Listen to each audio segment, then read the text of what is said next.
In this video, we're talking about... Last time at the first debate, we had millions of people fact-checking. Our goal is to offer a platform for all ideas. You know what? I'm about to say it. So whenever somebody interrupts me, I'll be like, wait, I was talking. Do not interrupt me.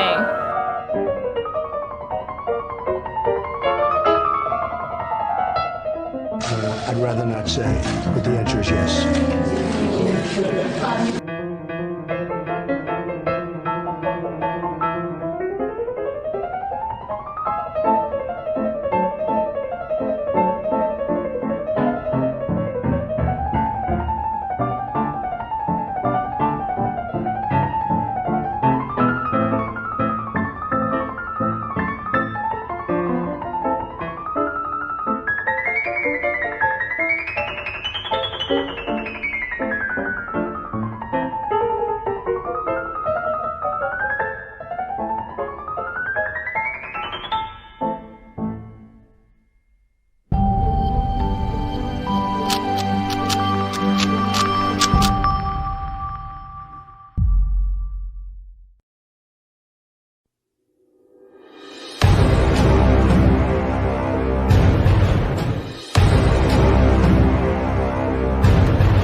Shalom, and welcome to Hanging on His Words. My name is Ken Heidebrecht, and you are watching Honor of Kings, season number 3. And this happens to be episode number 5, and I just want to welcome those who have faithfully followed us for the last couple of years back. Welcome. And to those who are new to this, I want to say hi to you as well. I highly recommend you check out our previous seasons, as we do talk about some of the stuff in this episode in previous seasons, but it would just be good to catch up on some of the stuff that we've done, just so you get an idea as to how we operate here at Hanging on His Words. Also, I have with me my cohort and good buddy, Sean Griffin. Hey, brother. Hey, what's up, Ken? Thanks for having me back. This is so much fun, man. We just get to dig into these apocryphal books. Yes, it is fun, and it can be rather challenging. And I feel like this particular episode was a little bit more challenging for me because it talks about stuff that is related to eschatology, and that can be a little sticky and confusing at times. At least it has been for me historically. So I think that people in general who are interested in end times prophecy are just fascinated with how things are supposed to lay out. I know that scriptures talk about it quite a bit, but it can be confusing because if you're not learned in the scriptures and in the foundation of the 66, some of the stuff that we could cover in other books might go over the heads. Yeah, all the themes that are built within what we refer to often as the 66. That's some of the things that we're looking for as well in some of these other books we're looking at. Whether they're considered apocryphal, deuterocanonical, pseudepigraphal. That to us helps us determine, is it going to be lining up with the principles of Deuteronomy 13 and 18? I mean, are these things that are fundamentally being prophesied over and over again throughout all the prophets? And that's it's a real good guideline that we found over the past couple seasons. Yeah, exactly. And so for those who aren't familiar with how Honor of Kings operates as a show, basically Sean and we've read and studied books that have been in canons throughout history and then were removed sometimes, depending on which canon. They removed them over time, or they just weren't included in certain canons to begin with. And then you have others that kept them in their canons up until modernity. So it's fun because it's almost like you get to sleuth your way through these books and come to the conclusions of why some of them were removed or added or just weren't added to begin with. And I've had a great deal of fun with you, Sean, doing this. And I think it's pretty, I think it helps people out. Those who really want to search the scriptures and look into these other books that are in other canons, I think it definitely gives them an area where they can see two brothers hashing it out and seeing what this is all about. And, without the fear of other people rebuking them or criticizing them for doing so. So they have a safe place here at Honor of Kings. Yeah, absolutely. I mean, this has helped us sharpen like none before. In fact, this is actually what we're doing right now on live on camera. This is how we met. on Facebook several years ago. What's it been, like 5 years ago now, 6 years maybe, where we met in Rob Skiba's hangout. He used to have a group that was like a private hangout. And so I don't know how I got in there, but I got in there somehow, and you were in there. And I remember that was the first time we interacted. And it was because I was always challenging. I'm sure I was pretty annoying to all the people in that group, because I was always making posts challenging the status quo of what we were taught in church and trying to figure out, where's this backed up in scripture, and trying to ask, well, how come no one's talking about all these scriptures, these hundreds of scriptures that talk about the day of the Lord and the resurrection and, the covenants and Yeshua pre-incarnate? Like, what is all this stuff? Like, where's all this conversation? And then people wouldn't you were one of the few people that actually want to interact and go over the scriptures with me. And so, it was just, in my opinion, the Father bringing like-minded people together, like-minded in our search for truth, That's right. And so I was really grateful for that. Yeah, absolutely. And me as well, obviously. We built a pretty good friendship and a show out of it as well. So it's been really good. And I know that there's many brothers and sisters who are like-minded and who have met in similar manner, and just appreciate the fact that we have a love and desire to seek out these, the answers for some of these questions that have been burning on our hearts for a long time. The Blood says, hey, brother, I see you in the chat there. Grang1, hey, brother, thanks for coming. Carla Mulberg, hello, sister. How are you doing? Carla, actually, Sean, is very excited for Lighthouse. I don't know if you brothers and sisters saw the commercial just before we started the live broadcast, but Sean put up a Lighthouse commercial.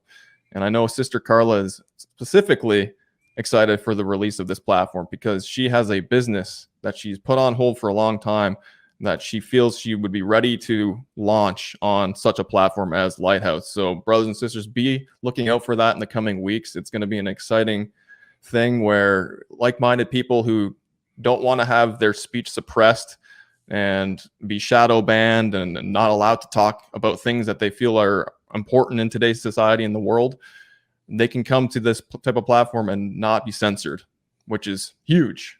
It boasts something rather unique than the alternative to what we see in today's world. So please look out for that and join our Facebook group. Lighthouse has a Facebook group on Facebook specifically for that. Sean, do you want to talk about that real quick? Yeah, let me actually pull it up real quick so people can take a look at it, because it's growing. I mean, I think we're going to be at 10,000 members here probably by next week. So let me put that on screen for us real quick. And it is just a free, anyone can join the group. So it's just a public group. Go in there and join. It's lighthouse.com. And this is where we're teasing and leaking information about the site that's about to be launched. This is a part of the company's pre-marketing launch campaign. They basically just want to come in here and say, hey, we have an opportunity to get the word out ahead of time before we actually launch. So people, especially people that own businesses and sell products, and people that create content and put up on video platforms like YouTube, they can contact us early. We're going to be doing some meetings with them before we launch, so they're familiar with what's going on with the site. And so this is just a great place for you to come in here. There's memes shared, there's information shared about what the platform is going to facilitate and what it's not going to facilitate. Sometimes we even post information about the censorship that's been going on. For example, here's a list of like 69 different YouTube channels that had been censored or banned or removed in the past couple of years by YouTube. And this is just a small list of a huge list that's already out there. But go join the group. It's free on Facebook. It's called lighthouse.com. And this will help you be aware and be ready. And we're going to announce an official launch date here in the weeks ahead. So you don't want to miss it, because basically they've built it to where like it's going to be the best of YouTube, Facebook, Twitter, and Etsy combined in one platform. And you have so much freedom to move around and investigate people's businesses or their content or their page. And while you're still scrolling or shopping or doing whatever you want, I mean, it's revolutionary. It literally has a patent. That's how unique it is. So come on over and visit. Yeah, it's good I get to clear out some of the apps on my phone and just have one app. Oh, that's great. That's great. So I just wanted to say hello to Latoya Christie. Hello, sister. Welcome. Charlie Hanscom. Welcome, brother. Mr. Bear. Stephen Schofield. Hey, brother. Thanks for joining us. Paul Levi. Hello, brother. James 122. Welcome here. Cover to cover with Jeremy Pierce. Welcome. We see West Blaze Music in there as well. Hey, brother. Thanks for joining us. Love you, man. D Love, hello sister, welcome. And who else we got in here? LJ Angelo, hello, welcome. Thanks for joining us. Carly McGinn, hello sister, welcome.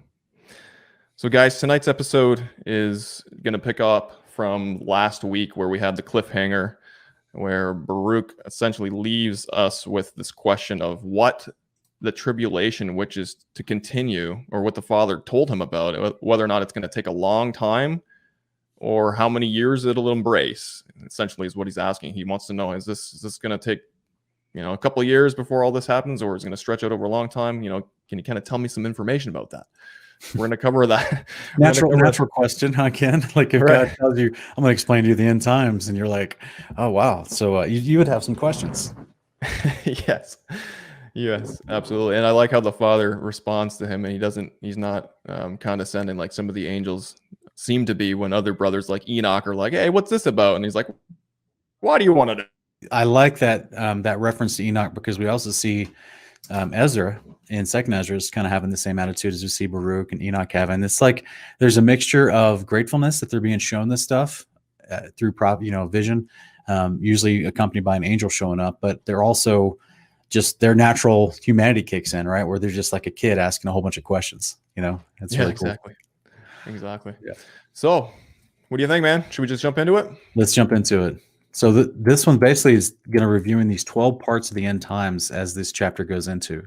And so we kind of wanted to help people understand that the reason why I chose this graph here is that it's a circle, because we see that once we get to the 12th part, it's going to explain some unique things that makes it in like almost a circular fashion surrounding the end times. But ultimately, I also want to let people know, just as a point of mental awareness as we go through these chapters, that once we get to a certain point in this diagram of the 12 parts of the end times, the text doesn't talk about it, but we're going to parallel it, because this is what we do here in Honor of Kings. We're going to show you how this stuff matches with the canon of 66. We're going to parallel it to the two witnesses in Revelation, as well as Apollyon from Revelation as well. So we'll help you understand where they fit into this kind of unique timeline that Baruch gives us. And so I'll just put those down here to the side for now, and we can jump right into the text. Yeah, sounds good, man. And that graphic that you pulled up on the screen there reminds me of a clock. We've got 12 hours in the day, right? 12 hours on the face of the clock. Obviously, we have a 24-hour clock period, but it's just, it's for 1 hour, we have one thing on the clock. So it's interesting. Yeah. It is unique, because last year, many of you may remember in season 1, we reviewed the Apocalypse of Abraham, and that also had a prophecy about the 12 hours of ungodliness, and it had to do with the end times as well. And the last 12th hour of that breakdown was all these plagues and things that happen right before the end times. So, which also would have been the same time period of the two witnesses and Apollyon being on the earth at the same time. So a lot of stuff going down, a lot of stuff to dissect. And this is probably why the Father divvied it up over multiple prophets. Yeah. Very busy. Very, very busy. I think that if he gave it all to one prophet, you would have had a brain explosion. Right. Or maybe you'd have written like 360 books like supposedly Enoch did. Yeah. Right. To which we don't have access to all those these days. They're at the basement in the Vatican, probably. Yeah. Yeah. Nor Ezra's fellow prophets who were scribing away, right? Extra books. Yeah. All right. Do you want the first chapter, or do you want me to take it? Yeah, I can take it. Let's pull it up. All right. So we're in Apocalypse of Baruch, chapter 27. And he answered and said unto me, into 12 parts is that time divided, and each one of them is reserved for that which is appointed for it. In the first part, there shall be the beginning of commotions. And in the second part, there shall be slayings of the great ones. And in the third part, the fall of many by death. And in the fourth part, the sending of the sword. And in the fifth part, famine and the withholding of rain. And in the sixth part, earthquakes and terrors. So we have verse 8 there that seems to be excluded out of the manuscripts here. And in the eighth part, a multitude of specters and attacks of the Shadim. And in the ninth part, the fall of fire. And in the 10th part, rapine and much oppression. Seems like some odious times, Sean. Yeah, and just for the viewer, I want to make sure everyone doesn't get too confused. That word rapine, it does sound like the word rape, and I'm not saying it out loud, Ken, because I don't want your video to get demonetized, because those are one of the trigger words with YouTube. Isn't that crazy that would be a trigger word for YouTube if you were doing like a documentary on rape and explaining how women are, need help for that, or but yet they're gonna lower that in the rankings. How nefarious. But so basically the word rapine means, it's basically like if an army comes in and takes something by force, whether land, property, goods, possessions, plunder, basically to plunder and pillage. And that's why the secondary description in the same sentence is oppression. So this is where military force comes through, takes stuff, and there's oppression as a result of that. Right. And the just for clarity's sake, the 8th part, where it says the multitude of specters and attacks of the Shadim. The Shadim is just the word for demons, unclean spirits. Mm-hmm. And specters, I guess, would be included in that, right? I'm not sure. Yes. To me, it's just, it's one of those separate type of spiritual entity, or if it's anonymous. But yeah, the Shadim in the specters to me is talking about the unclean spirits. It's two descriptions, just like I was talking about the rapine and oppression, two descriptions of the same event happening in the same part. So that's, to me, that's what how I understand mentioning both specters and Shadim, because that's what they are. In fact, let's go to a quick verse in Deuteronomy 32 where it actually mentions the Shadim. And a lot of people they don't really know about it, but I'll go there real quick and see if I can put it on screen for us. Can anyone see that? Can everyone see that? Here in verse 17, this is just the NASB translation where it used the word demons. But if we go here into the actual language and you go to the text of the Hebrew, you can actually see that the word demons is the word two is lalas, so it's shidim. And so many people may not know, but the shin, when it has the two marker dots on the bottom there, it's the sh sound instead of just the single s sound. So that's why you would say this as shadim. And this is the word for demons.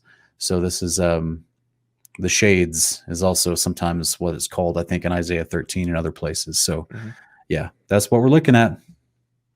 And it's interesting because it's the 8th part out of this 12-part prophecy. And as we're going to read on about, I mean, we need to know, like, what is it talking about? Is it a specific time in history when all this stuff takes place, or is it nearing the end only? Has it been along a timeline that's been rather lengthy? Still things that we haven't really come to elaborate on yet. So we'll get to some of that. But yeah, the first part, to me, it's pretty interesting because in the first part, it just says very vaguely there's commotions. Yes. And I and it makes me wonder, like, what is this? And this is speculation, but it makes me wonder, is that what Yeshua was talking about when he says there'll be, wars and rumors of wars, that kind of stuff? There'll be earthquakes in diverse places, and there'll be all this kind of stuff. And I don't know. I mean, the word commotions by itself, it just means like a condition of turbulent motion or a disturbance in general, a noisy disturbance. And so civil unrest is what sometimes is like. Here, I'll just put this on screen for folks to look at real quick. So this is Webster's Dictionary's definition of commotions. Can we see that? Yeah. Okay. So let me make it a little bit bigger for folks. So the word commotions, I mean, their very first definition is civil unrest and insurrection, but it also can mean excitement or confusion, agitated disturbance. So I think this is interesting, Ken, because we're in I'm not saying we're in these end time 12 parts right now, but boy, throughout the last 40 to 60 years across the world, I should say, we've had multiple countries involved in civil unrest, and the toppling of one power creates another. And there's lots of insurrection and civil unrest. So it's just an interesting idea. Yes. The fall of many by death, which is the 3rd part. I mean, I guess you could parallel that to the First and Second World War. I mean, I agree with you. It seems rather vague, especially the first verse there, where commotions have happened since the beginning. Right. So it's like, it's interesting that the Father would just, I mean, it's like a slow kind of crescendo to where we get to the mixing, right, which we were going to talk about in verses following. But and Sean, what's what's your opinion on the great ones, the slaying of the great ones? I think we discussed this with Adam from Parable of the Vineyard when we had him on in season 1 at the end of our first season there.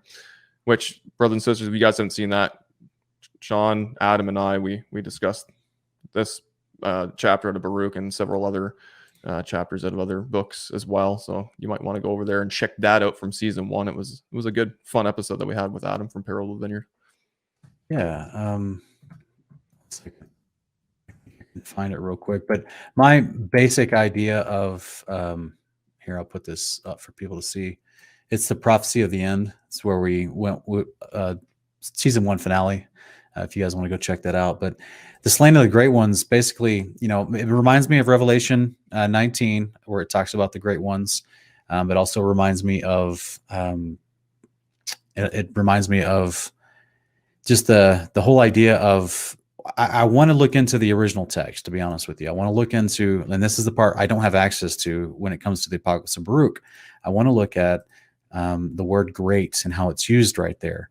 And if it's Gadol, or if it's any other version of, but unfortunately it'll probably be in the Greek or the Latin. It won't be in the actual original Hebrew, specifically the Paleo Hebrew. So this is the part I struggle with some of these words that I would love to normally look up, because that's a part of how I find context. This is how I study. But it's just the idea of the mighty men is what it makes me think of. And this is where I don't know about the slaying of them, because right now I don't know if we're slaying mighty men or the great ones. And I'm not sure exactly what that means, unless it's talking about men that are great in power and stature that rule over other nations, which is how that term is sometimes used in scripture and other places. Mm-hmm. And so this would be a part of those other descriptions that we were talking about, where this is, the fourth part, there's the third part, the fall of many by death, and the fourth part is the sending of the sword. So to me, this is the massive war that we're talking about, where kings are toppled and nations are changing of power, things like that. So that's my best guess, because I can't look into the actual Hebrew or Greek. Yeah. It would be so nice to have that as a resource for sure, but unfortunately we don't. So we have to make do with what we've got. And that one to me is that. I mean, that was a great response, Sean. It's like a lot of these texts, it's going to remain slightly ambiguous to me until we get enlightened more with wisdom nearing the end, and which is interesting, because we see that in Daniel, right, where it's like the wise shall understand, essentially nearing the end, and we're going to see that in chapter ahead here, where it talks about how chapter 28. People are going to be seeking after wisdom, after the Father, realizing that they've been out of covenant for quite a while, and they want to get back in and seek the old ancient paths. And with that comes the Father's Spirit, and with the Spirit comes the giftings of wisdom and understanding of the ancient words and prophecies that have been recorded and abandoned essentially over a long period of time. So hopefully we can fine tune this and get to better understandings in future episodes ahead. But for myself, there's a bit of a caveat. I think I'm speaking for you here as well, Sean. While we really love studying these things, we feel like we can't come to definitive conclusions regarding some of these prophecies that are mentioned, especially when we don't have the original manuscripts to see what words have been used, and whether or not the translators of these manuscripts today did a good job in conveying what the original words were. So we're just doing our best, guys. We're not claiming to have all the answers here. Okay. Yeah. This is just us sharpening. This is part of what Honor of Kings is. It's just like looking at the text and seeing what it says and paralleling them with the Protestant canon of 66 and what it has to say. So, yeah, in fact, as far as translators go and how they translate the books and the best they can and what they know, like we've talked about before on this Honor of Kings series, is that when someone translates something, it's not difficult, because you have people that speak Greek and then people that speak English. It's not difficult to translate word for word. It's the comprehension of what the sentence and the paragraph and the context is saying. Right. That's what requires, in some cases, an actual pre-knowledge or a foreknowledge of the text that you're going in to translate.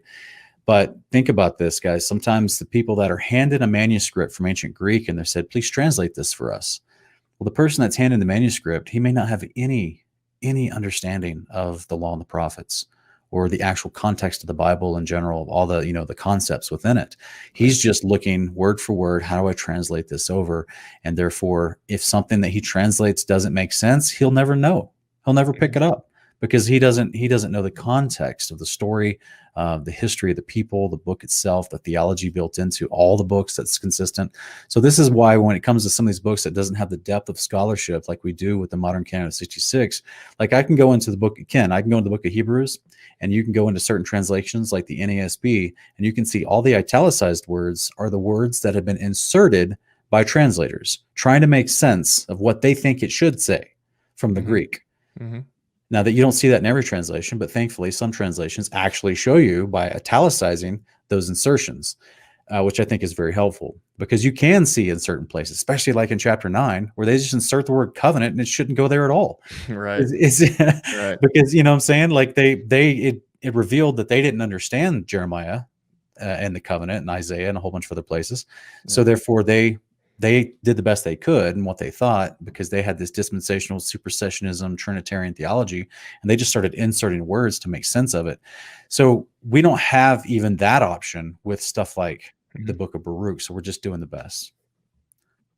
Yeah. Yeah, exactly. And Stephen Schofield saying in the comments there, and some translators influenced by doctrines of men. Yeah, that's right. Exactly what Sean was saying there. It's unfortunate. I mean, that's what we've got. And to add on to what you were saying there, I mean, that was kind of one of the job descriptions of the priests, right? Is that anyone that descended from Levi, their job was to copy and teach the people what the Father recorded to them, right? That's right. And so part of that onus is that they had to understand everything in order to teach something properly and be a good scribe and convey the message and preserve it over time for posterity reasons. You had to know the message. You had to know what was in there, and that was part of their duty. And as Sean was saying, we've got people who have good hearts and have a desire to do it, but it's different than what the Father mandated for the priestly line to do. That's why we have Deuteronomy 13 and Deuteronomy 18 speaking about the person and not the manuscripts.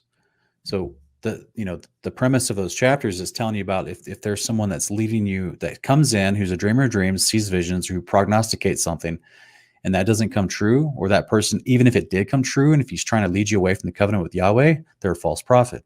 They're not real. So that whole concept there is that they come in, say they have the Book of Mormon, and they come in and they start saying, oh, well, this Book of Mormon sure does sound like the Book of Deuteronomy, right? It sure does sound like the law of God in some ways. Maybe this is another prophet of God, but then you start seeing, oh, things he's prophesying in his own lifetime don't come true. So then suddenly the people that should be listening, that were listening to him, should stop listening to him, because he's already proven himself a false prophet. And his actual words are leading you away from the actual words of Yahweh. So it never says, if someone comes to your camp with an old manuscript, believe the manuscript, or with the KJV, then that's the only perfect translation, pure and unrefined like silver. It never says anything like that. It just simply says the man that's giving you the message, he's the one that you need to trust, which is exactly what Kim was talking about. The priests and the scribes, usually were priests, had the responsibility of knowing the message, so that when they ran it, they could literally write it down and pass it around. Or if they ran across another manuscript that was faulty, they could see the errors and they could correct it. This is why you have this common Hebrew idea of looking to a prophet or a priest and asking them for a sign, because anybody can come up and say anything. So they were looking to see these guys that have the true message of God, usually some sort of sign accompanied their message to validate that that person truly was from Yahweh.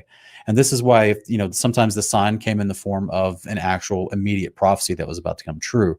And so this is where that whole mentality comes from, that we see going on with Jesus and the Pharisees. Are like, give us a sign that you're truly from God. And he's like, are the miracles not enough? Right.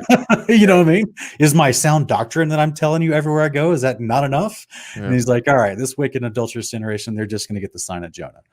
So you're doing this all on the Sabbath. That can't be a sign. Right? Yeah. So this is why, I'm just adding to and hopefully bolstering what you were saying, Ken. They didn't walk around saying they had a perfect translation. They trusted a man who was sent by God as a messenger, as Malachi chapter 2, verse 4 through 9 explains, who had proper doctrine and sound theology and was able to teach that to other people. And you know what I'm saying? So what we're doing, we kind of approach it in a very unique way backwards, where we are looking and saying, oh, there's got to be a perfect Bible. And then we've got to run with that there. Now, I hate to even talk about it like that, because, you know, this, please remember the context of everything we said is that we compare translations, manuscripts, we do our historical research. We're not just saying that you can make the Bible whatever you want to make. No, if that's what you came away from me just saying, then you didn't listen to anything. What we're talking about is a sound theological message that's consistent throughout all the words of the prophets that they did get from God, validated by angels and written down amongst the people, proved with signs and wonders, and passed on for generations ahead. This is what the stuff that we're studying and comparing.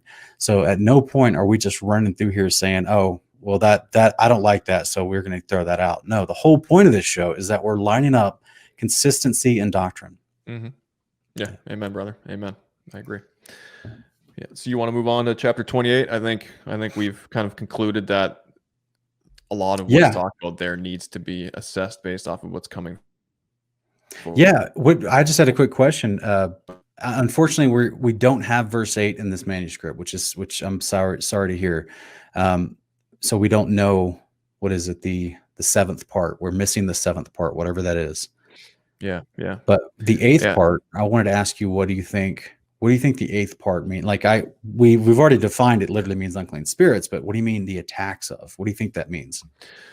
Yes. So if I recall correctly, based off of the episode we did on season 1, I think we talked about how, was it the apocalypse of Abraham that had similar things describing the end times with the different oppression, the the sword going through the land, the fires, the famines, the beasts coming out, and all that stuff. So I think there was one extra detail in there that possibly could have slotted into that missing part in verse number 8 there, which would be the seventh part. But as to your question, Sean, it sounds to me that it could be referring to the instance in Revelation where we see Apollyon coming up with his chimeric unclean spirit entities and wreaking havoc on mankind at that juncture. So it could be that specific. I don't know if it is that specific or if it's just referring to, a trickling of spiritual oppression throughout, the several centuries past, or if it is like literally pinpointing that specific moment in John's revelation. It could be. Yeah. So this is part of this would be at the beginning of the 42 months here in Revelation 9, if this was the attacks of the Shadim and the specters, because it literally says that, they're tormenting men. So this is not just them influencing them towards deception like unclean spirits do today, but this is an actual attack. Right. Which to me brings up this idea of like what these things come out with. They're not like ghosts anymore. They're not like shades. These things come out like actual entities that can touch you and attack you. Yeah, it's very, very interesting to ponder upon, because I've wondered how that's going to work when they get released, right? When Apollyon gets released with his army in the underworld below, they were sent there as unclean spirits that didn't have bodies, correct, Sean? Right, exactly. They lost their bodies with the flood. So right, so when they come back, it seems that John sees them as something that has it's corporeal almost. Mm-hmm. Some sort of body. It looks like a hybrid body that was created for them to inhabit, in my opinion, part of the transhumanism agenda, in my opinion, because of what it describes, the hair like a woman, teeth like a lion, face like a man. What does it say? They got like a horse body. They're like horses dressed for battle, and they got tails like stings of scorpions. Yeah. Scorpion tails. So to me, that sounds exactly what we see from the ancient times about them creating chimeras and mixing species together. And so it makes me wonder if that was the reason they were doing it in ancient times. It says the unclean spirits could actually inhabit a host body. Yeah, very interesting to think about. But Sean, so if this is correct, and we're, this obviously we're speculating, guys, but if we're landing somewhat close to something being promising here, then I guess we have a time qualifier, right, Sean, that this eighth part would be during the at the outset of Apollyon's reign when he's released, right, for the 42 months before Yeshua's return, right? to me, it would make sense because of the fall of fire is the ninth part, and this is what I've talked about before. And let me just bring this up real quick. So this is me and my understanding of this thing. I think it's in 17 where it talks about the beast and who's the little horn, and the world wonders after him. Where'd it go? He's deceiving the world. Is it in 13 or 17? That No, you're there. You're there. Go down. I think it's verse 10, 11. The beast, which one? 12, the 10 horns. Yeah, it's right here, but I'm looking for the part where it says he even makes fire fall from heaven. That's in 13. Yeah. Yeah. Yeah. So this is he deceives the nations by doing that, calling down fire from heaven, right? Yeah. Even perform, this is verse 14, I believe. Nope, verse 13. Yeah, 13. How occultic, huh? So he performs great signs so that he even makes fire come down out of heaven to the earth in the presence of men. Now, I'm sure everyone's already aware about the military DO project, the directed energy weapon project that the U.S. military has been perfecting for the last 30 years. In fact, a lot of people don't realize. Let me see if I can cue this up just real quick, brother, just for more entertainment for the viewer. Go above and beyond. Get some visuals in here. That's what we're lacking.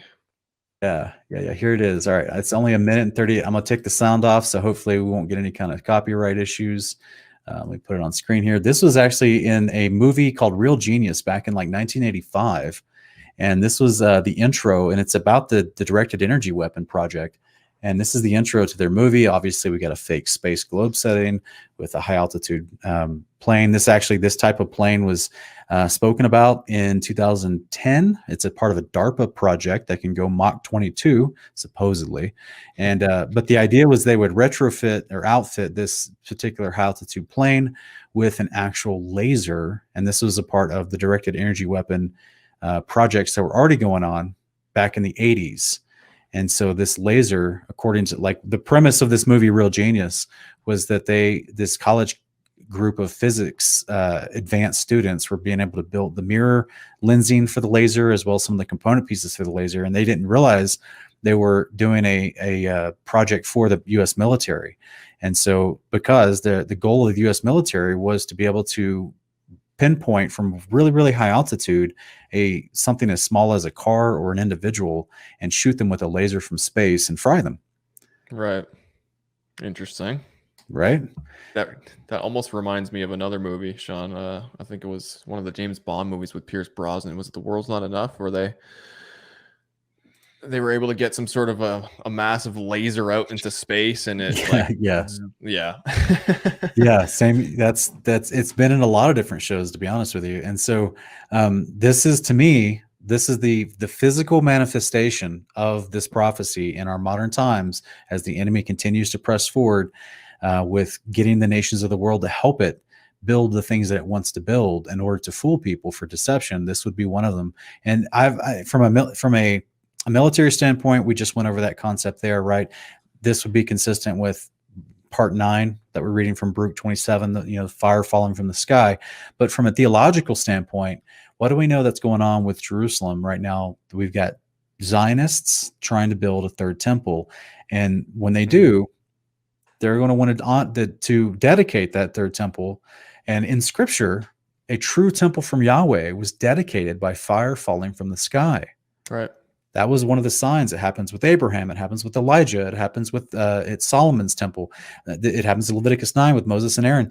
It was part of the fire cloud with the angel inside, who fire shot out from him and lit the altar. So this whole concept here is, in my opinion, the beast and the second beast. They're trying to deceive the nations and also the religious components of the nations, not just the political people of the nations, but also the people that are greatly religious, including everyone who might believe in Yahweh. So this is part of the great deception. And in my opinion, this is why we're seeing this mentioned in Baruch as well. Could very well be, brother. Yeah. Very interesting. Very interesting. Wouldn't surprise me if that's something that they attempted to do. because Yeah. I mean, it's like you said, there's a model for it in scripture.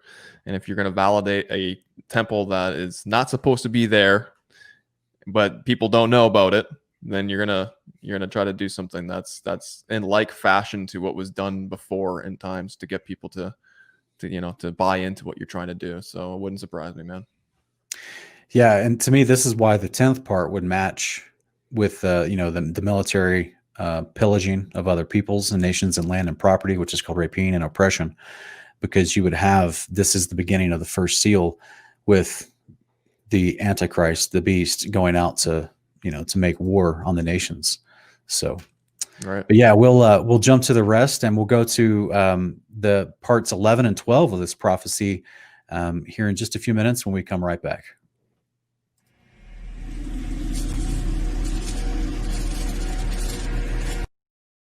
Adam and Eve introduced sin into the world, and their act removed our ability to walk around unrestricted.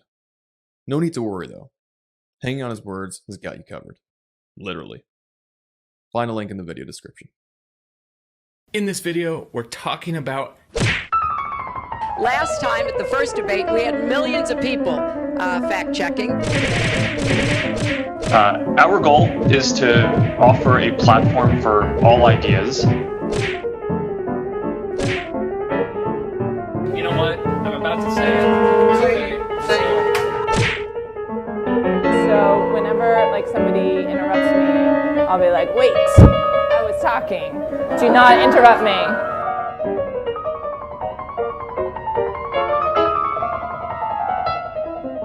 I'd rather not say, but the answer is yes.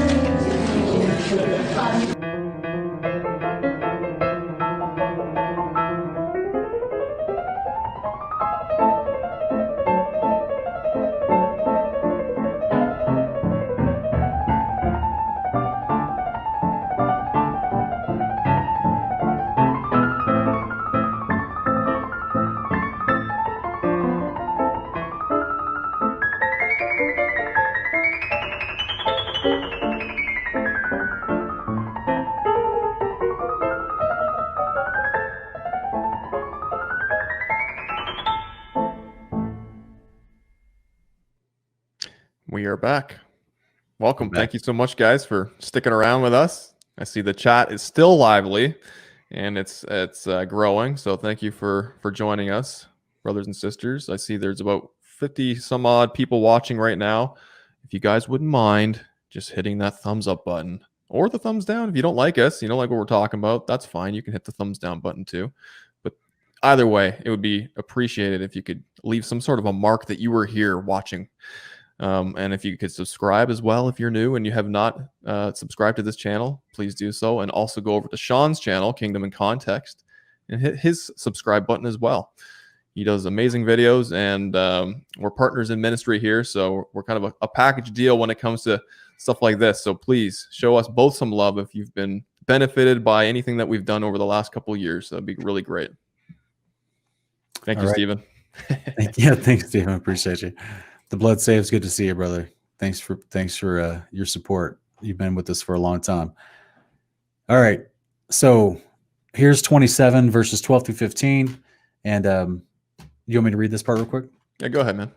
It says, in the 11th part, wickedness and unchastity will happen. And in the 12th part, confusion will happen from the mingling together of all those things that we just talked about, aforesaid. For these parts of that time are reserved and shall be mingled one with another and minister one to another. For some shall leave out some of their own and receive in its stead from others, and some complete their own and that of others, so that those may not understand who are upon the earth in those days, that this is the consummation of the times. Yes. That's wild. So it's from what I understand, this just read, Ken, it's not saying that all 12 component pieces we see on the screen are happening at the same time, but it's saying once we get to the 12th part, all things that it's already been talking about is going to be happening inside the 12th part. Mm-hmm. Yeah. So it's like heightened. Everything's heightened inside the 12th part. Yeah, it's almost like you're just layering. It's like a cake almost, right? You got the bottom base, and it's just that doesn't even work really. It's like a layering effect, right? And the outer layer, I guess, could be the 12th part where it's all just kind of encapsulated everything into one. And some of the parts are lacking because other ones are filling in the gaps, as he's saying here too. Yeah. So it's just it's crazy. I mean, when we look at the 11th part here, where it says wickedness and unchastity. I mean, unchastity obviously is premarital sexual relationships that Yeah. are ungodly, right? Unrighteous. We've seen that for quite some time. Wickedness is lawlessness. Right. Exactly. Yeah. So this reminds me of Yeshua, right? That lawlessness will increase leading up to the end. Yeah, exactly. So it's kind of crazy to me. It's like he's saying, oh, you thought part 1 was bad? You thought part 2 was bad? You thought part 6 was bad? It's all going to happen together at the same time once we get to the end of this thing. Yeah. It's like Yeshua uses the pregnancy analogy of the birth pangs that increase, towards the very end. Right. So, and it's such an apt analogy to use because it's true, right? Because at the culmination of these birth pangs comes a consummation of the ages where there is a resurrection where the sons and daughters of Messiah get birthed out of Sheol, which will be a great aspect of the day of the Lord. Terrible for those who want to fight him at his return, but great for those who want to be in covenant and experience the resurrection that Yeshua also experienced. So yeah, man. Yeah, it's pretty interesting that Baruch is now going to be asking us into the next chapter.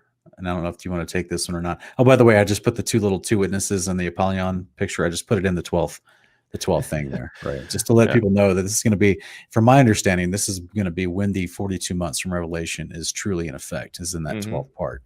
So, right. And it's interesting. It's interesting, Sean, because when we have the mingling of all of these in this 12th part, we're going to see depopulation happening, right? Like there's going to be a lot of people who are going to perish during these times, and to the point where I think it was it in Matthew 24 where Yeshua talks about how if these days aren't shortened, there would be no one saved. No one alive would be alive to come into covenant and receive salvation on the day of the Lord. So it's perilous days ahead. Very, very odious, perilous days ahead. Yeah, absolutely. And I can't remember if it's Apocalypse Abraham or if it's Second Esdras that talks about it. That's why the Messiah has to come and shorten the age, just like he mentions in Matthew 24. I'll have to go back and look at it, but this is, as you can see from the chart on screen, if everything's happening at once from all the previous 11 stages, once we get to stage 12, then yeah, there's going to be an increase, which is interesting because it says in stage 12, it just says there's confusion. You know what I mean? You have all these horrible things listed previously, but then you get to 12 and he's like, and there's just confusion because now all of it's happening at the same time, flowing back and forth, depending on probably where you are in the world. And so people are just straight up confused. Yes. Sounds like 2020. Confusion abounds. Yeah. All right, man. We can jump to So you want to jump to 28? Yeah, let's do that. Okay. I can read that. Nevertheless, whoever understands shall then be wise. So this is what we're aiming for, right, Sean? This is why we do what we do. We want to be wise. We want to understand what it is that these prophets of old have recorded and what has been preserved for us over time, so that we can understand what it is that we're going to experience in these days now and in days ahead. For the measure and reckoning of that time are 2 parts a week of 7 weeks. And I answered and said, it is good for a man to come and behold, but it is better that he should not come, lest he fall. But I will say this also, will he who is incorruptible despise those things which are corruptible? And whatever befalls in the case of those things which are corruptible, so that he might look only to those things which are not corruptible? But if, O Lord, those things shall assuredly come to pass which you have foretold to me, so do you show this also unto me, if indeed I have found grace in your sight. Is it in one place, or in one of the parts of the earth, that those things are to come to pass? Or will the whole earth experience them? It's a great question, Baruch. Wouldn't it be nice if it was just isolated somewhere? That's right. Yeah. And what's interesting, just as this, we don't have to talk about this very long, but I think it's funny that he's using the terminology we see in the New Testament. He's like, have I not found grace in your sight? Like, oh, grace is in the Old Testament. It's in Genesis 6, and here it is in the Apocalypse of Baruch. Yeah. And so, and for those of you who don't understand, I guess that grace is extended to us through the Father's law, and that law is used and allocated. The grace that it goes through that law through the priesthood, and so that's why Yeshua became our high priest, to give us grace. So this is beautiful, and that word most times means favor. So yeah, Amen, brother. Yeah. Father has always been gracious, always merciful and gracious. It's part of his qualities, who he is. He never changes. Yeah, 100%. Amen. So Sean, so we've got this unique thing here. Yes, flashed on screen here. And this is a part where we'll, put in the comments, guys, if you have any ideas, but this is the best I could come up with. So I just made a quick little slide. I think Ken, you were still trying to do your own calculations. Well, I mean, I have what I think is possible, but why don't you tell our audience how you came to that specific number based off of what got highlighted there? So what we've got in the highlighted yellow, where Baruch asked the question, how long is this going to happen? When's this, what's going to go on? It's going to happen in the whole world or just a small place? But the timing that is explained in this first passage, where he says that the measure and the reckoning of that time are two parts, a week of 7 weeks. So to me, the way my brain understands the wording, and again, unfortunately, we can't look into the Greek. It's if I have two of something, and it says 2 parts, a week of 7 weeks. So a week in the terminology of these books, just like Daniel and also the Book of Jubilees, is 7 years. So if you have 7 years of 7 weeks, that's biblical math. Who knew that there was basic math taught in the Bible? So this is biblical math based off of the idea of a jubilee, which is a week, and then you would have 7 weeks, which is 49 weeks, basically 49 years divided. So it's 7 times 49. So it'd be a week, which is 7 years, times 7 weeks, which is 49. And so that's how and if you have 2 of those totals, you come to 686 years for all 12 parts of this prophecy in Baruch to take place and come to its fulfillment. So that's my understanding of it. If anyone, I know there's, go ahead, Ken. Yeah. No. It's great, man. It's great. And it could very well be. I don't know. This is one of these things that I'm very uncertain about, and I'm not going to claim to say that I know exactly what this is that's talking about, because I don't. But where I'm at, brothers and sisters, is that similar to what Sean says, is the week of 7 weeks. So we have 1 week is a Jubilee type of week or a Daniel type of week, where it's referring to not just a week as in 7 days, but we got each day of a week is 1 year on each day. So we have 7 years in 1 week. So when it says are 2 parts of a week of 7 weeks, I'm thinking that it's 49 years, and then the 2 parts of one of those weeks of the 49 years is split in 2, so it would be 3.5. So we got 2 3.5 parts, which make up 1 week.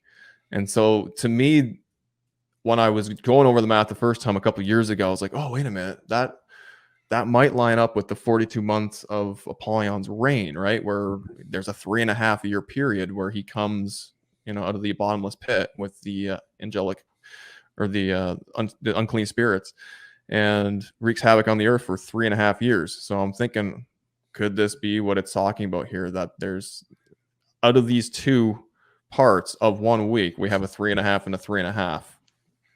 Possible, I don't know. But then to what Sean was saying, I mean, it's then we're talking about everything kind of jammed together in a very, very small time frame there. Whereas, 686 years gives you a little more time for these things to kind of culminate over the consummation period, as opposed to everything just kind of in 49 years and then really amping up in that last part happening. And it could be that too. I'm not gonna. Yeah, that was my other guess, was that this is just taking part in 14. So it'd be 2 weeks, the 2 parts of a week of the 49-year period. So that was my first thought when looking at this, was that, it'd take place over 14 years at the end of a Jubilee scale. But no one knows the Jubilee scale anymore, because we've lost the true calendar. Right. So then we're still left with looking for other very specific signs, like, the Polygon coming out of the earth or the two witnesses showing up, which if you see any of those two, you've got 42 months till Yeshua returns. Right. So, and that's the unfortunate thing, Sean, is we've got to incorporate the calendar debate into this, because 3.5 years on a Gregorian calendar is completely different than what it could be on the original calendar that the Father created for mankind to be following, right? So that's why this is so hard. And as Sean is saying, that's why we have to, look out for specific markers, landmarks, certain individuals who have been prophesied to come about into the narrative, right? And then we can determine, okay, this is roughly how much time we have left. So, yep. Yeah, because like that first one, the one that says commotions, and I looked up the word, and it says civil unrest or insurrection. That would also fit with one of the plagues mentioned in the end times in the Apocalypse of Abraham, where it talked about there's conflagrations, which means that cities are being burned. Fire, yeah. So that would happen with civil unrest and insurrection. I mean, that's literally happening in the United States right now with all these riots. So it just makes you wonder, like, if that's been that, and most people who do their diligent research know that, the certain political socialist Marxist organizations that are behind these riots are funded by other entities that want to destabilize the U.S. and other countries. So it's like that would, that's all part of the same behavior that we see that's being listed in a variety of prophecy here, which is interesting. Mm-hmm. Yeah, brother. Yeah. And I mean, just back to the whole 2 parts of a week of 7 weeks. I really wish that Baruch was like, okay, Father, just for clarity's sake, are we talking about, like, he didn't respond to that specific part, which I wish he would have, but clearly he had sorry? Go ahead. Sorry. I was just going to say, clearly it wasn't an issue for him, right? He was on a calendar that he understood. He knew, how much a week was in terms of the years, the 7 weeks. He knew what that equaled. Whereas we, many, many centuries later, have to scratch our heads and be like, what are we talking about here? So good thing we have books like Jubilees that inform us as to, some of the things that are being communicated in some of these other books where we wouldn't have a clue as to what it's talking about. If we took it literally, right? If we took it literally, that wouldn't even make sense. So, right, yeah. So we get the actual cipher from the idioms that are being used for these type of measurements, and that's I'm thankful for books like Jubilees, because that's why so many people struggle with prophecy in Daniel, because he starts mentioning the weeks and people had no clue what that means, And so to me, though, it's like the way that this is spoken, this is why I struggle and I want to look at the original language and how it's written, because it makes me wonder, is this a translator issue? Because I've seen so many translation issues in the canon of 66 where they'll add stuff to it because they think it means something. So it could not even be a week of 7 weeks. It could just be a week of 7. Meaning, like, actually, like, that could have been the original translation. And this is all speculation, guys. This is you're just watching live, Ken and I spitballing, trying to figure this out. So I'm just saying, like, the translator could have just inserted that second word weeks there at the end of the sentence. And it could originally in the Greek just been a week of 7, because they know what a week of 7 means. It's a jubilee. But then the translator didn't know what that means and tries to make sense of it by throwing a word in there. So I just struggle. It's hard to understand this statement. Yeah. And did they even get the number right? Could it be a week of 70 weeks? Which would line up with what Daniel's talking about, So yeah, even that. And also the Testament of Levi. Oh, right. Yeah. Yeah. The Testament of Levi, so in Testament 12 Patriarchs. Yeah, it's frustrating, but and we've got even more unique stuff coming in the next chapter right here. Yeah, go for it, brother.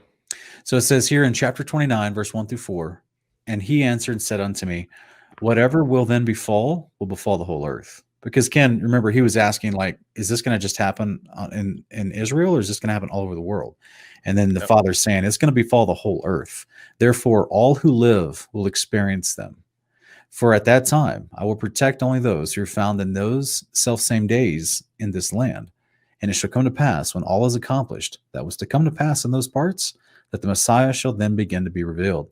And Behemoth shall be revealed from his place, and Leviathan shall ascend from the sea, those 2 great sea monsters, which I created on the 5th day of creation, and shall have kept until that time. And then they shall be for food for all that are left What? What is it saying there, Sean? Wow, There's- it's crazy. It's saying that we're going to get some huge kaijus show up, some huge Godzillas are going to show up, and he's going to. I mean, this is exactly what's described about Leviathan and Behemoth, right? They're massive, seemingly reptile-looking like monsters. You know, like they're massive beasts that nobody wants to mess with, according to Job, right? Yeah. Yep. Exactly. And Baruch wasn't surprised by this either, which is interesting because then that means he likely understood what the Father was talking about, and the only way that he would have understood is if he had other knowledge regarding these two beasts coming back, which is talked about in other books prior, like Enoch. Yeah, and you've reviewed this. Yes. So Sean has up on the screen, guys, one of my videos in here at Honor of Kings, Leviathan Returns. If you're intrigued by, what this Leviathan and Behemoth jargon is all about, feel free to check that video. Sean, I think we've got another one pulled up here that we both did. Last season. On last season, where we had a couple guests on that episode with us, and we were reviewing the Book of Jubilees, where it talks about Leviathan and Behemoth as well. So very, very interesting, guys. So we have to add that into the mixture of all that's taking place in the earth during these days ahead, and it just so happens that Leviathan and Behemoth are unleashed, I guess you could say. Yeah, and they have a specific eschatological usage for their bodies, which is to be food for all that are left, which is interesting. Sean, what do you think that means exactly? Well, this actually, your question flows perfectly into a comment we see in the chat, because this is very common when this conversation pops up. This is a very common, basically what we're reading from the descriptions, and we go over this in those two videos that we just put on screen for you to go check out, both on Ken's channel and then on my channel in season 2. But we go over the actual qualifiers for what's described of Leviathan and Behemoth and how it lines up with clean food, clean animals described in Leviticus 11 and Deuteronomy 14. Right. Because the Father's all about keeping his law, right? Yeah, I know that I use the word reptile-like, but that's what they seem like in their description. But when you get into the nitty-gritty and you look at the actual descriptions in Scripture, they actually do fall in the categories of a clean food. So I'm not definitive. I apologize for my poor wording. I'm not definitively saying that they're both big lizards. I was using the Godzilla thing as a reference to people to understand the size, but they're not actually in a lizard category. They're described as animals that would be clean. So, right, and you use that reference as not only just a size, but as Hollywood knowing essentially what's gonna be part of this end of the age consummation thing is that they're coming back, and they're massive beasts, and the angels have to actually take them out, which is interesting. And so the Father is not going to create beasts for people to eat that are unclean. So just because we have never tasted Behemoth or Leviathan, at any point in our lives, doesn't mean that he couldn't have created these two beasts, which Scripture says he did, create them specifically for this reason at the end of the storyline here, so that they can be eaten, because the world is going to look insane at the end. Where there's going to need to be a food supply, and not only Leviathan and Behemoth are on the buffet, but there's to be manna as well. So we're going to read about the manna in the next chapter. So and just for clarity's sake, on 2 points here, not only does this Scripture say it, but also Second Esdras in the book of Enoch, and then also, in my opinion, there is an inference to it in the book of Job when it's described. I think it's Job 41 describing Leviathan, but about how they're actually cut up and used for food. And so they're in multiple other testimonies. That's why we did please, we're having to skim through this now for the sake of time. Please go watch those videos we referenced. We go into this topic with great detail and lots of conversation in Scripture in those videos. So don't miss those. They'll really help you with that. But as the second part here comes from an actual comment, which is your initial question to me, and which is, why are they given to the people for food? Right. And like you said, there is massive destruction on the day of the Lord. Right. And in my opinion, this massive earthquake that's prophesied in Isaiah 25:30, I believe, and also Revelation 16:18, it destroys all the cities of the nations. So guys, think about this. You're going to have, if one of those cities has not already been affected by all the 12 parts we just read about from chapter 27, and all the warfare and the oppression, the hunger, all the different problems, the plague. If those cities haven't been affected, they're literally going to be toppled and shaken to the ground. And when Yeshua returns, when the firmaments roll back like a scroll and Leviathan and Behemoth are surfacing, I always wonder if that's a contributing factor to these major earthquakes across the world, as these two massive beasts are surfacing. Because the Apocalypse of Abraham literally tells you that when Leviathan's moving in the underground tunnels that he lives underneath the earth, it causes earthquakes. So yeah, and that's we got LJ Anglo in the comments here, or in the chat rather, saying when Leviathan moves, the earth shakes. Yeah, very possible. That's very, literally very what possible. Apocalypse Abraham says. Yeah. And so the reason why I mentioned this, Ken, is because some people are thinking, well, why would they be given a food for the people? Because there's no supermarkets that are standing when Yeshua returns.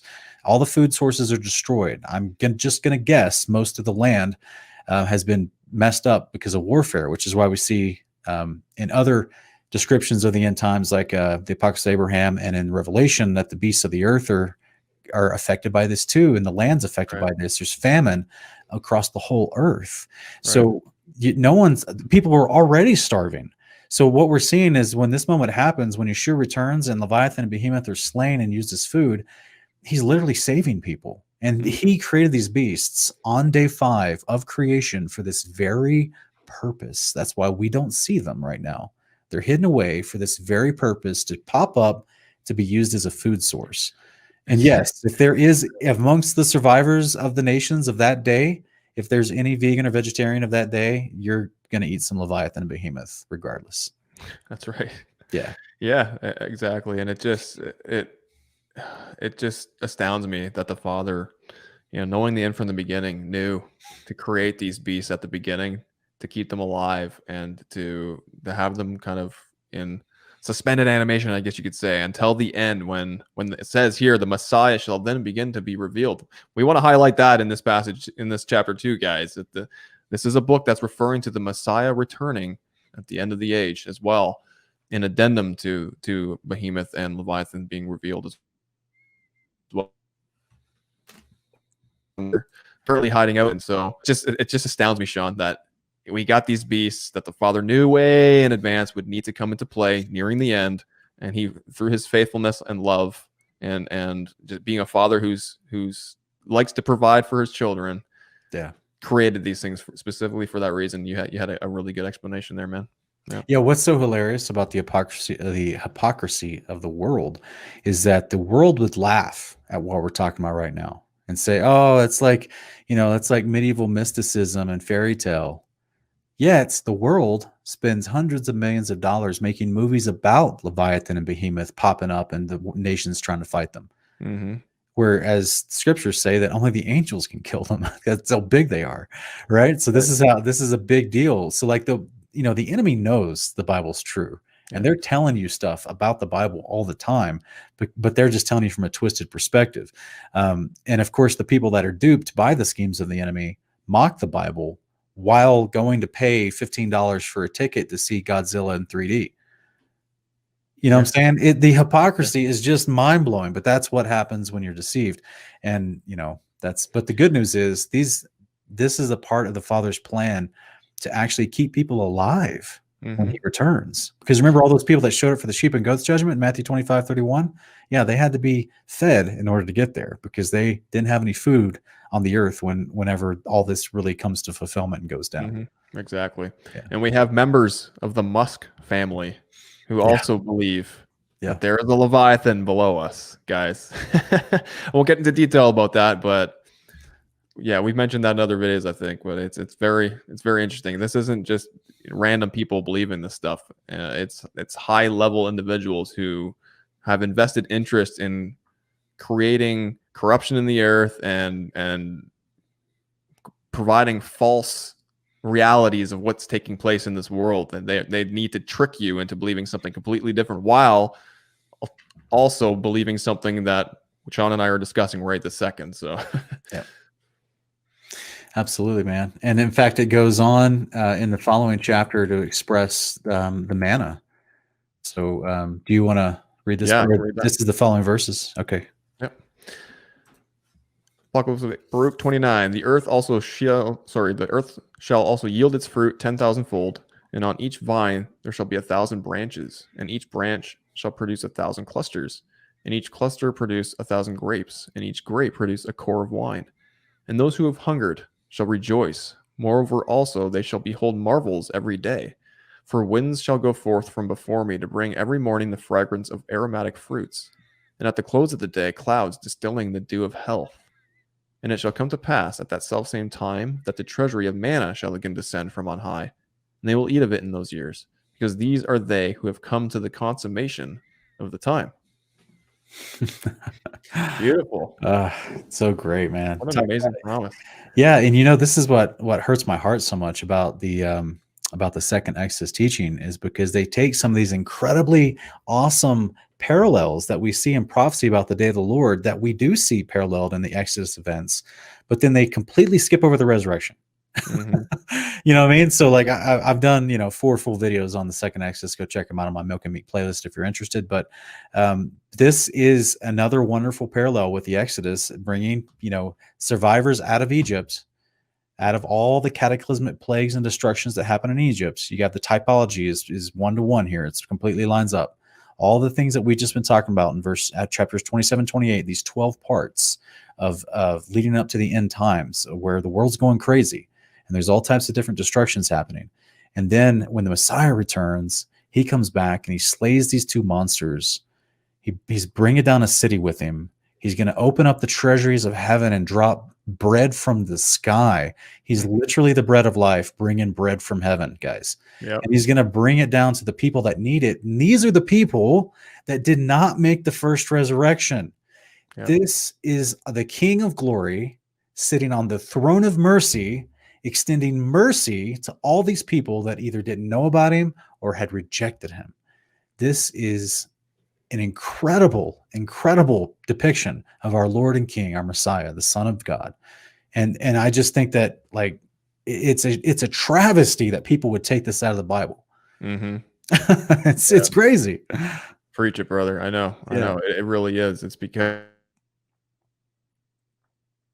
they have their own agendas and have their own versions of a kingdom on the earth that they want to be in control of, that negates anything that has to do with this Messiah character here.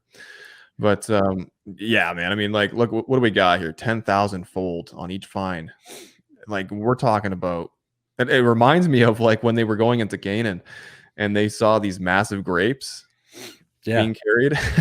I'm not talking about GMO here or like anything like that, guys, like any type of hybridization here. I'm just saying like things are going to be amazing because the Father and his kingdom have come, and finally the earth has received some respite from all these things that have accumulated over this time period that we're talking about in Baruch, and it's going to flourish properly. We've got the waters of life flowing from the Father's throne right out into the land. We have the trees of life, which the people aren't going to be given access to directly to the actual fruit of the tree, but the leaves they're going to use for healing, which is very fascinating. All this to say, it's going to be an incredible environment that's going to flourish, and it's going to be like a time that we've never experienced before. Yeah, you remember? Okay, there's a couple of things I want to touch on in these 4 verses because they're just so beautiful to me, because I talk about the kingdom of God all the time on my channel and try to help people understand the coming kingdom of God that is at the beginning of the millennial reign. And this is a great example of that, because he's literally helping the survivors survive with Leviathan and Behemoth and manna falling from heaven. But you also see that this is actually going into the first several years of the millennial reign, because he's talking about the vineyards growing and producing incredible clusters by great numbers. That takes time. That when you plant a wine vineyard, it's you don't just pop up in 3 months. What you need, it's going to take time to mature those, and then according to the law of God, then you even have to, with some of these trees, you got to wait 3 or 4 years before you can even use their fruits. So you've got time that's happening, which in my opinion is why at the end in verse 8 he says, "And they will eat of it," meaning the manna as well. They will eat of it in those years. So this isn't just in the immediate months following the day of the Lord. This is in the years following, and as the world is repopulating, as Ken said, the water of life flows out of the New Jerusalem. Ezekiel 47 explains to us and heals all the waterways of the entire world. In addition to that, in addition to bread falling from heaven and pure water of life coming from underneath Yeshua's throne, going out, or maybe the Father's throne, I think actually, going out to the entire world, you have him, blowing out this beautiful fragrance. I know. From Aromatic the four winds. fruits. Yeah, and this reminds me of what we see multiple times in the book of First Enoch, where he's getting a view of the kingdom and of the New Jerusalem and the mountains of God and interiors and the trees and everything, and he keeps talking about these aromatic smells of all these wonderful trees. So the reason, in a practical sense, if I can make this as practical as possible to our everyday life, guys, we've all seen apocalyptic movies, okay? So let me go back up to the first image. All seen apocalyptic movies where you've seen this, right? We've seen how many countless movies in the last 20 years with this kind of scene. The world's in chaos and destroyed. Yeah. Guys, this would smell like a garbage heap. These places, these cities around the world that'll be destroyed in the day of the Lord are going to be putrid with the dead, both men and animals, the sewer systems that have backed up and flooded the streets, the rampant, just decaying, nasty grossness, the potentially biological leftover weaponry. Like these are going to be places of absolute putrid smells that when the wind blows, and if you're downwind from that city, you might be subjected to that smell. But the Father, even he's thinking about all the details for you. Hopefully not for you. Hopefully anyone watching will take part in the first resurrection will be inside the city. But for all the survivors of the day of the Lord, who's living outside the city, who might, be trying to repopulate some of these incredibly destroyed areas of the world, he's thinking about you. Remember, there's 4 sides to New Jerusalem, and he's talking about sending out the 4 winds. So in my understanding, Ken, that's from each side. So he's going to send out from each side of the city to all the world, because we don't live on a ball. He's going to send out to the entire atmosphere of the plane of the earth, underneath the dome, underneath the firmament, to literally be your Febreze. The New Jerusalem is literally going to be your Febreze for the destroyed earth. The best air fresheners you've ever smelled, guys. Yeah. Yeah. In addition to free food, bread, water, all this other stuff, like he's going to make it smell good too. And then it's talked about in Isaiah, going out and rebuilding the ancient cities that are destroyed. So this is, and he's thought of everything, guys. He loves us. He loves mankind. It's not his wish that any should perish, but that all should come to salvation. And so he literally, when he shows up, he and his son, as he says in Enoch 105, 1-2, when he and his son descend to the earth, he's bringing good things with him. Mm-hmm. The only reason it's called Doomsday is because the enemy titles it Doomsday, because they're afraid of him showing up. Yeah, and they want you to be terrified of it, to join their ranks with fighting him at his return. Yeah. So it's beautiful, beautiful images, Sean, popping up in my head when you were describing that. It's really incredible, and even on top of this aromatic fruit that comes from the 4 winds, at the close of the day, clouds distilling the dew of health. So we have the Father. When I think of this, I'm thinking the Father's, the 7 mountains are down on the earth, right?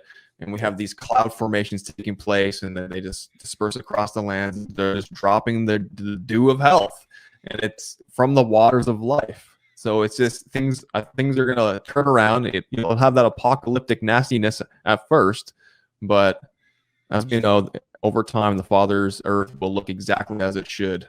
Yeah. The whole earth, not just inside the New Jerusalem, but everything under the dome is going to look like the garden once he has time to get down here and restore it. Yeah, it's going to be amazing. So we have one last chapter, unless there's anything else in 29. No, we can move ahead. Okay, do you want this one? Sure. And it shall come to pass after these things, when the time of the advent of the Messiah is fulfilled, that he shall return in glory. Then all who have fallen asleep in hope of him shall rise again. And it shall come to pass at that time that the treasuries will be opened, in which is preserved the number of the souls of the righteous. And they shall come forth, and a multitude of souls shall be seen together in one assemblage of one thought. And the first shall rejoice, and the last shall not be grieved. For they know that the time has come of which it is said that it is the consummation of the times. But the souls of the wicked, when they behold all these things, shall then waste away the more. for they shall know that their torment has come and their perdition has arrived. I love this, Sean, so much because, like I said, we got the Messiah right here, right? It's black and white. It's just, I get why you'd want to remove this if you hate this Messiah character. That's the Son of God, and you have your own agendas and you have your own idea as to how things should shape up.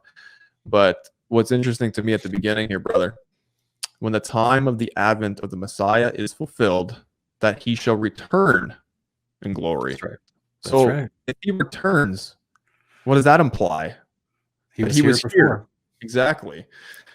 So I know we hear people, anti-missionaries saying, "Wow, where's their scripture about anything to do with this, the Messiah coming to earth and doing this and that?" Well, we have right here Baruch being told by the Father that his son is going to return in glory, which means that he was here in previous times. And we actually see in Second Esdras that the Messiah is the son of the Father is prophesied to come within 400-year period, which came to pass. He used to come to earth, he came to pass, and he died. So we have two books that talk about Messiah in ways that missionaries just don't like.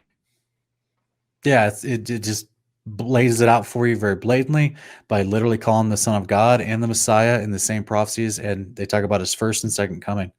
So of course people would want to remove this information from what they call the canon if they were trying to hide Yeshua.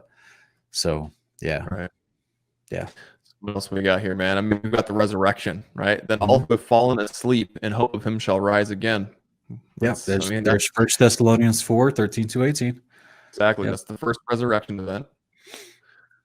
Yeah. And it shall come to pass that time treasuries will be opened. So with the number of the souls of the righteous that it's talking about, that's obviously referring to Sheol, which gives birth essentially and releases the souls that are preserved within her from Adam, or the first man who was killed, Abel, all the way to the last person before Messiah returns. They're all released. And I like how, Sean, how it words it here. And the first shall rejoice, and the last shall not be grieved. I think what it's communicating here is the first person, could be Abel, shall rejoice, and the last person to go into Sheol and be birthed out of it shall not be grieved as well. Yeah, it's going to be amazing. It's going to be amazing, man. Like, just be able to go up to Abel and just give him a big hug. Yeah. Yeah. Is there a little bit of a glitch there? Am I still on, John? Yeah, I think your feed is glitching a little bit from my perspective. I don't know what the people are viewing, but so I apologize if there's a delay in my response. Oh, that's okay. We're coming to the end of the episode anyway, so hopefully, hang on there. Yeah, and this is what it talks about in verse 5. We've mentioned this multiple times in previous videos because people ask us about the wicked souls that are in Sheol being preserved for the judgment of the end of the millennial reign. And so this is a mention of those guys about how they're not getting out at the first resurrection, at the consummation of the times, which is the start of the millennial reign. They're going to stay in Sheol and wait till the end of the millennial reign to be resurrected at the great white throne judgment. This is why it says, and they will watch these things being happened, and then they'll waste away the more, for they know that their torment has come and their perdition has arrived. So they basically know that the guy who's going to judge them is stepping into his kingship on the earth, and that's the rest of the story, is that they're resurrected at the end of the millennial reign to face Yeshua and to be thrown into the lake of fire. So this is why they're emotionally in more torment when they see these things happen. Yeah, that's right. And we actually see an elaboration in the details of this unfortunate torment that they're going to have to go through in chapters 49 and 50 of this same Baruch, in second Baruch here, as well as in second Esdras chapter 7. So yeah, this is what Yeshua gives us, this kind of insight of how this would even be possible in Luke chapter 16, 19-31, when he says, the rich man being in Hades and Sheol lifts up his eyes and sees Lazarus across a great cavern, right? So he can actually see the righteous in their good side of Sheol. And he knows that he's in a different place. He knows that Lazarus is being comforted in his side, but that the rich man, who was considered wicked, was being in torment on his side. So he knows there's a difference in the state of their atmosphere and environment, which means when all the righteous souls in Sheol are resurrected and given new bodies and taken out of Sheol, everyone that's unrighteous on the other side of Sheol can watch it happen. Yeah, exactly. And Yeshua can use that scenario in Luke 16 and not have his audience be aghast to it. Like, what are you talking about? Are you pulling from paganism or, no, he's pulling from 1 Enoch 22. He's pulling from 2nd Baruch, from 2nd Ezra, from many places, guys, that refer to this experience that we all are going to, unless you're someone who doesn't die before Messiah returns, we're all going to have to experience once we go into Sheol. So it's very, very fascinating. Yeah. And Stephen Schofield, you're right. Baruch was an incredible prophet. Not only that, but a scribe and a priest. And so, yeah, he was very important character that just has been overlooked by so many people because his book was taken out of the American canon. So, yeah. Sean, before we move on here, I just wanted to touch on the part where it says, and the treasury will be open, which is preserve the number of the souls of the righteous, and they shall come forth, and a multitude of souls shall be seen together in one assemblage of one thought. Yeah. I love that. Yeah. Because isn't that what we're striving for, guys? Isn't that what we want? We want to have one thought. We want to be in unity. We want what Yeshua was praying for in John 17:21. I pray that they will all be one, just as you and I are one. As you are in me, Father, and I am in you, and may they be in us, so that the world will believe you sent me. We want that, right? And that's what Paul, I think, is referring to in Romans 15:6, where he says, then all you can join together with one voice, giving praise and glory to God, the Father of our Lord Jesus Christ. And that's what we're going to get. That's amazing. It is amazing. Like you just mentioned, I mean, we're looking at the fulfillment of Yeshua's prayer, not just the generic idea of his prayer, but literally Yeshua's specific words in his prayer. We're looking at the fulfillment of that coming true in this passage of Baruch. It's amazing. And this was written 600 years before Yeshua walked the earth. Exactly. Sister Joy in the comments is saying, yes, Ken, peace, no more debates. Yeah, I'm looking forward to that. While debating can be fun and can be fruitful, depending on the debaters, yeah, I mean, the 30,000 plus denominations and all that other stuff. I mean, it's going to be great when we actually have that one mind, that one unity that the Father promises us for resurrection. So it's going to be a great day. It is. Well, guys, we're running to the end of the program here, but we'll take just a couple comments if you'd like. If you have some questions here in the chat, put them in all capitalizations so we can see them quickly and easily. And then we'll take a few questions before we end the show. Yeah. So, because we're run to the end of there's no more that we're going to be covering. I don't actually I'm not going to go over that really. I don't have to go over that. Okay. And this has been a good one, brother. I thoroughly enjoy these chapters in Baruch. And I know what is this? Episode number 4 that we've been in Baruch now.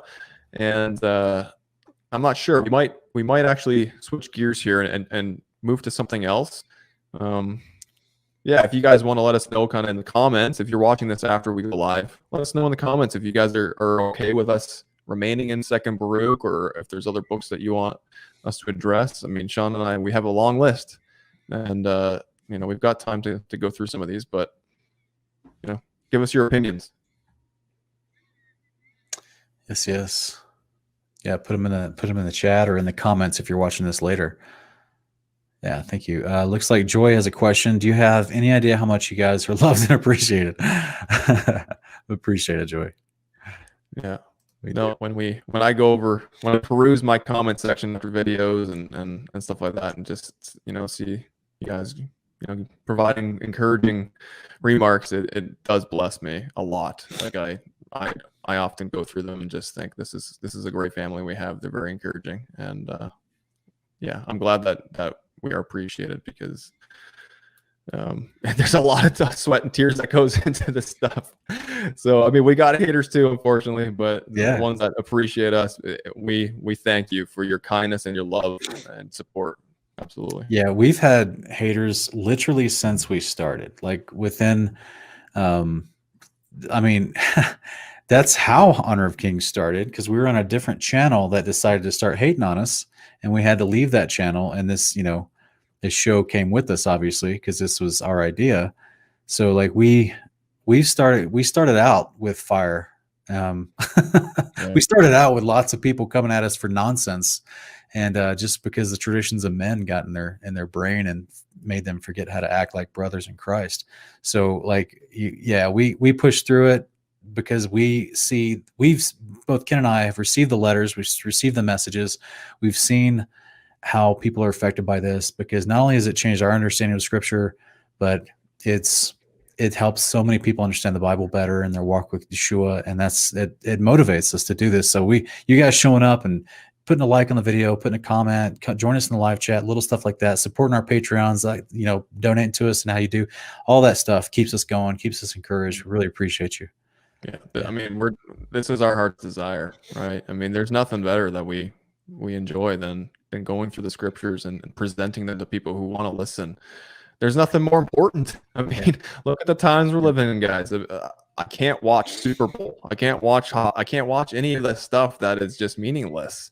It's to the point where times are crunching together, things are speeding up, and we need to know this stuff, guys. We need to sharpen each other and keep each other accountable and pray for each other and just try to remain in covenant the best that we can. And I think that this is kind of what our heart is, Sean, right? Is presenting all these things that are important, that are otherworldly.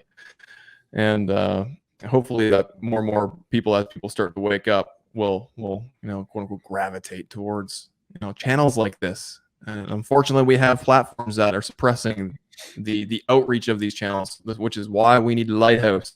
We need alternative sources where we can reach the masses better. And that's actually what I'm really looking forward to, Sean, on Lighthouse, is the ability to network at greater speeds than other platforms offer. So, speaking of Lighthouse, it actually goes with this statement that D Love is saying. She says she's making a joke. She's saying, "Thank you, haters, because now we're blessed by Sean and Ken." Because we were talking about how we got kicked off another ministry's platform because when we first started, because they disagreed with our theology and didn't act very loving as a result, and so yet they couldn't back it up by Scripture, so therefore they just decided to part ways with us as opposed to actually talk to us like adults. So as a result, we've pioneered our own thing and we come to a place where we are. But even better, D, check this out. Lighthouse is becoming a reality because of that event. So but the people that found my ministry, that talks then began later on with these people about, that it turned into this idea of Lighthouse being built and made, is because they heard about what that ministry was slandering me and talking bad about me. And they watched some of my videos and they're like, well, he's not teaching anything weird. Why are they saying that about him? So they actually wanted to call me. And as a result of that process, you're about to get one of the best free speech platforms ever made, to actually allow you to enjoy social media and get your message out there.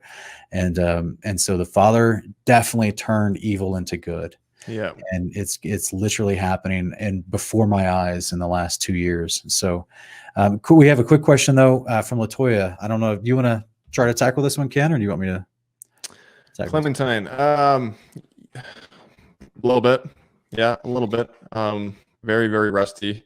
The church fathers are not my forte, to be honest with you. I'm more brushed up on Justin Martyr and a couple others, but Clementine, no. I said Clementines or Clementine. No, I'm really not. Yeah, same here. I've read parts of him, but I haven't studied like every piece of his writing. So if you have a specific question though about some theology he might teach, and if it's found in Scripture, that would be a good, a pointed question would be better for us to answer, I suppose. Mm-hmm.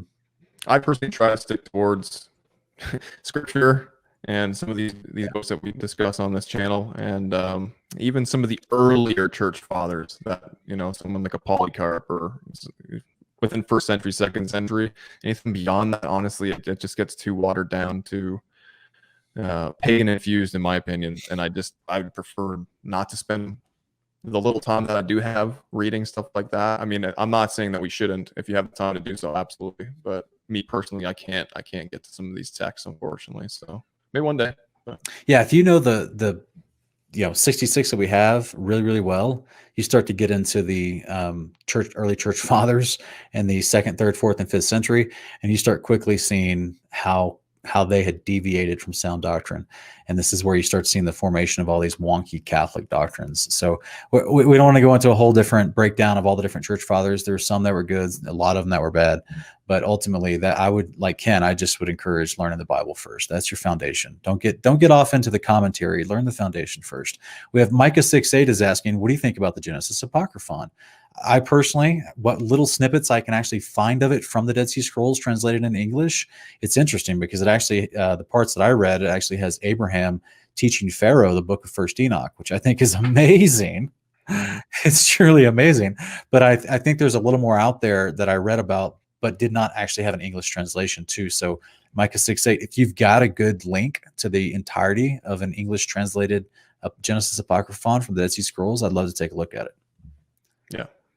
I haven't actually read it, so I have nothing to comment on with that. But Sean, you want to pull up Johnny Kim Rodriguez's comment there? The Polycarp?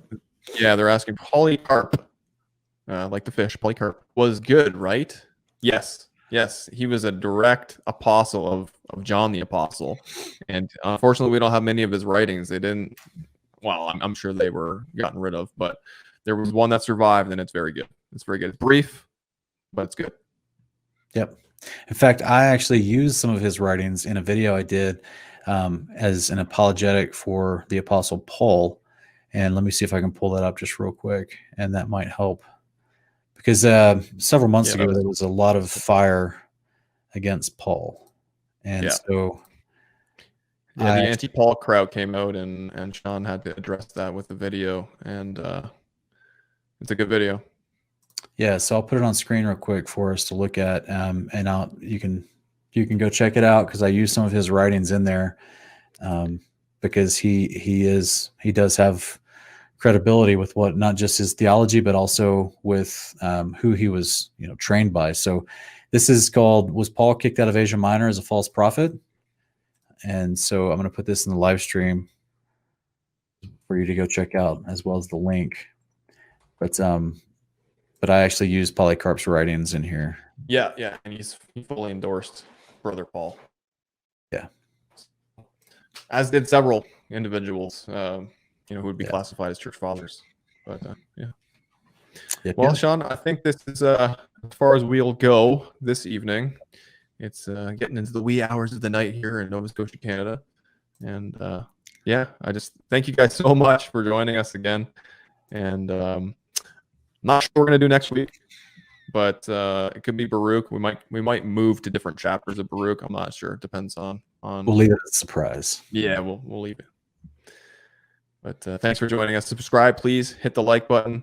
All those things that we say, to get the YouTube algorithms in a frenzy. So do that. Go over to Sean's channel, and we love you guys, and we'll see you guys next week. Yeah, we'll see you guys next time.